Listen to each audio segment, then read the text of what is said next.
Hi, I'm Joe Newcomb, and today's morning musings is Respond-Ability. I'm doing a series of daily morning musings, and I'm using posts from my blog, Adventures in Density and Effort, as inspiration. Now, I wrote these posts a long time ago, and the world has completely transformed since then. So if I encounter anything that seems out of date or have had some new revelations since then, I will interrupt myself and give you the most up-to-date information. And then at the end, if necessary, I will summarize the topic in relation to what's going on in the world today, and also have some special offers, so stay tuned to the very end to find out what those are. Respond-Ability. Responsibility is the ability to respond. We've distorted it into taking responsibility, which usually means for something outside ourselves. Taking responsibility feels really heavy, usually, because it involves taking on energy that's not ours. Some people take on so much responsibility for the world around them that they neglect taking care of themselves. And other people resist taking responsibility so much that they neglect taking care of themselves as well. Funny how that happens. Imagine what it would be like if all you had to do was respond. Respond to whatever is in front of you right now. Respond to what is. Not react. Reacting is bouncing off of somebody else's actions or emotions. Reacting is usually an unconscious response. Most of us go through life reacting. We feel like things are happening to us. When you're in responsive mode, you're at choice. Something occurs and you can choose how to respond to it. Someone behaves a certain way in front of you and you can respond or not. When you practice respondability, it starts to become very clear what is your stuff and what isn't.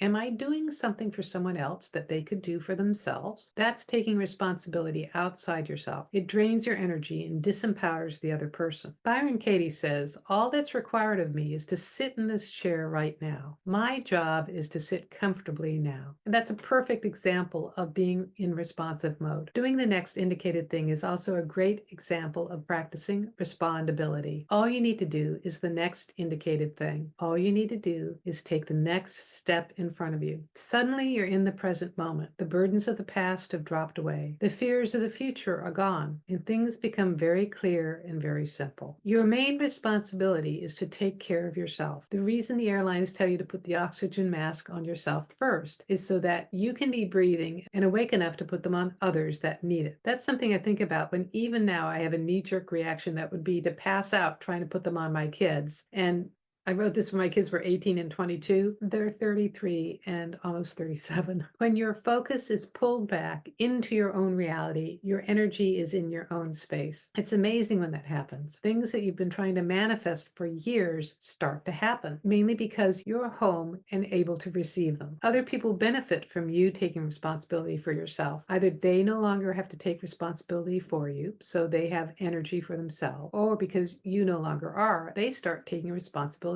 for themselves. It allows everyone to grow up, no matter how old they are. So I invite you to play with this for the next week. Think in terms of responding to rather than react, and notice what happens when you do. So to summarize this in terms of the world today, the first thing that comes to mind is how we're in a really active and chaotic time, and there's a lot of news in the news cycle that's actually not really news, or is a distortion of what the truth really is. And there's so much misinformation out there that is designed to get you into reactive mode that learning how to respond rather than react is a tremendous way to learn how to become more discerning about the information that's coming to you. And then you can tell whether it's true or not true by whether or not you can more easily respond to it rather than react to it. And it's also a really great point. If you step back to take care of yourself, it gives space for other people to take care of themselves, especially with your kids. It allows them to grow up and create their own reality, which they are very capable of doing, even if it doesn't seem so at this time. As greater consciousness, they are creating their reality to their greatest level of capability.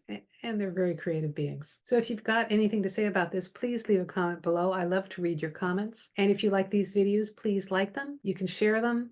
Click the bell icon to subscribe. And by liking and subscribing, you're letting YouTube know to share this information with more people in the world today. It is so needed. And if you want to have a free sample of one of my consciousness techniques, click on the link below to the skybox technique. It'll give you an expanded perspective of the world. I have a brand new offering. It's called Manifesting Money and Miracles. It's a self-study course, which you can do at your own pace, all by yourself. And it's a great foundational training on how to work with energy, how to shift your own internal energy, which can completely reorganize your reality in your favor. And if you want to know more, my website is joan-newcomb.com. I do individual sessions where I take a look at the essence of who you are and what's going on in your life today. And I can answer any questions that you might have. And the session is recorded for you. And if you want to know how to do this for yourself, the self-study is a great way to start. And then I have a coaching special where I work with you one-on-one and give you specific consciousness techniques for you to transform your life. So go to my website, joan-newcomb.com, and I'll see you tomorrow for another Morning Musings.